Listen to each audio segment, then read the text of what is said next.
harder to use. It was not used like the broadsword from the shoulder, but in turn from the wrist. Now, the way they would hold it to use it from so is by placing their thumb here. The guard upon the side is to protect the fingers, and when they stand on guard with it, it would be here or here. Now, what is your name, sir? Jordan. What? Jordan. Ah, thank you for volunteering, Jordan. Come. Everyone say hello, Jordan. Hello, Jordan. Everyone say, God be with you, Jordan. God be with you, Jordan. Okay, Jordan, I haven't killed anybody in 2 or 3 days. I'm beginning to understand the show now. Now, for my demonstrations, I do not use the steel. Because if I accidentally kill Jordan, I gotta dig a hole, put quicklime down. It's very messy, and I'm not doing that today.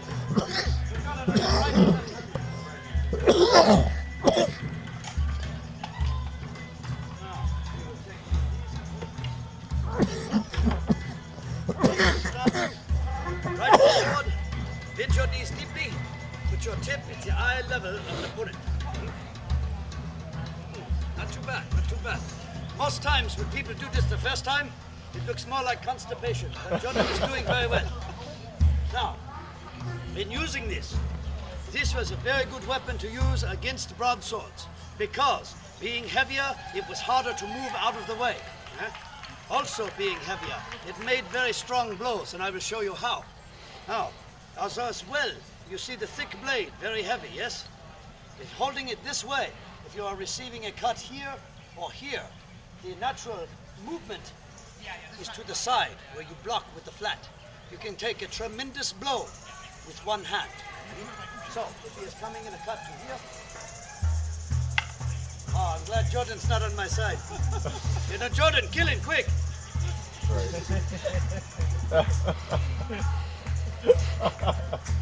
Yeah, okay. This is cut. Okay. Now, come to cut this side, please. Both, yeah? You see, easily blocked. You can take your hand away as well, which is very advantageous in sword fighting.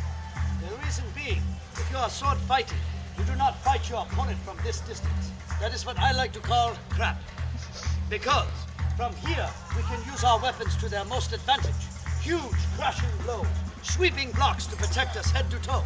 But the second you get into here, all things change. Eh? You can do wonderful things such as this. So, now, the idea is to get inside his tip to where he cannot do things to you. Limit his movement. So, if you will come to this side for a moment. Now, this is one of my favorite blocks with the Großen Messer. If you're making a cut to this side. Yes. I block his so, ramming my tip into his eye socket. Now, if he does not see, if he sees this coming, being an experienced swordsman, this is where the wrist cut comes in. So, if he sees this coming towards his eyes, decides to move backwards, I do this, making the cut to the back of his head. Slowly, from this position, I go here, using my hand to keep his out of the way, and turning my wrist from there to there. Now a cut from here to here with the wrist, even with the wood, hold this here, was that a substantial blow? Can you imagine it happening to the back of your head with that one? Yes. I think you bleed a little. Now, also, if he is cutting to my legs, cut to leg, I block his so. Now, using the wrist cut, boom, I go to his head. Now, the clip tip of a Großen Messer is usually sharpened, but it does not need to hit him. If I hit him here, that's fine. I cut him, possibly pierce his skull. Here, I crush his skull.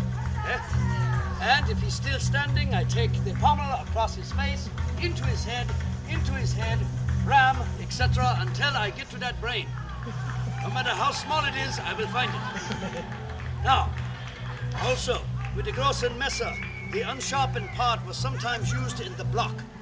One block that I like to use a lot is called a falling parry. I can do this to block a head blow, but if he is an incredibly strong man with a heavy weapon, such as a messer, I might think it would knock my blade down into my head and kill me anyway. Not good. So instead of fighting that weight, I will do the falling parry. I will rest this against my arm as it comes down. You may cut to head, as so. Now I'm free to do nasty things to him, such as cut to head or cut to arms. It's okay, I'm not going to hit you. Just don't piss me off. Yeah. Now, the one that I like the most of this is included with a grapple. So if he comes and cut to head, I do here, wrap his arms as so. Now from here, if you get your opponent in this position, you should pull them or push them. Because if your opponent's body is in this position or this position, they can do nothing but fall. And you can control them and stab them about 700 to 800 times, or until death. But if you let your opponent get his feet under him, solid, he can fight you back. It's what is known as grappling. It is the unarmed fighting of the time period, which I will show you a demonstration of later. Now, back to the großen Messer. There was also techniques used with when someone is fighting you with Messer, and let us say that my assistant is such an incredible swordsman, he has disarmed me and holds his Messer upon me. Ooh. Now, the idea of this one, that it is close to me as so, is, hey, I give up. But, no, I don't. Stab! What I did there is an actual disarm technique. You grab the blade. Notice I did not grab like so, because that would be what I call stupid. So, boom, I grab here. Using the leverage here, I take it up out of his hands. Stepping forward, I ram it into his chest, or the base of his throat, or into the stomach. Or the eye sockets are always fun. And there's two to choose from. I like variety. Now, as you see, I step forward when I do this. The reason being, if I take this here, and I raise to stab him, he has a moment to step in and grapple me. I don't want that. I want to stab him and go get a beer. So, now, there were three types of großen Messer, or Messer in general. One was about this long, called the langes Messer, meaning long knife. This, the großen Messer, and they had one that was a two-handed variety. If you set the tip upon the ground, it would be this tall. It was called the Kriegsmesser, war knife.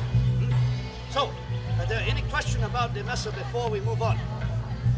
No? Any answers? We're taking those too. Now, I give you special bonuses. This is Sunday morning, and you are bloodthirsty enough to come early. I like that. Would you care to see a dirty German Messer trick?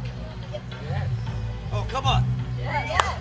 Oh, I like that. They like the hell out of you, don't they? Here, step over here. Now, the Germans like to take the Messer, place it behind their back as so. Then, go to an en garde position where their front leg is extended too far. This is normally a very stupid move. But my opponent, seeing that I'm being a great fool and sticking my leg out as far as I can, he goes for the target closest to him, my leg. So when he strikes, I do this to his arms. So then slowly we make the cut. Whoa.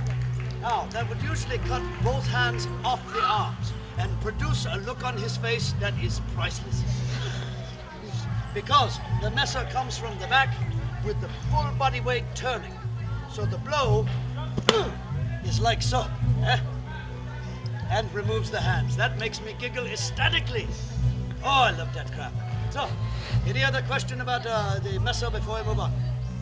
No? Yes?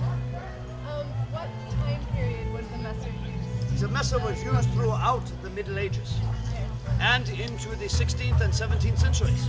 It was a good thing. The Messer, the broadswords were made by armorers. Now, armorers could make Messers, but since they were simple, heavy weapons, they could be made by the village blacksmith. So, whereas a nobleman might use a broadsword and could afford a broadsword, a peasant to a nobleman could carry the großen Messer. And often they did, so it was a weapon for all social classes, not just the rich.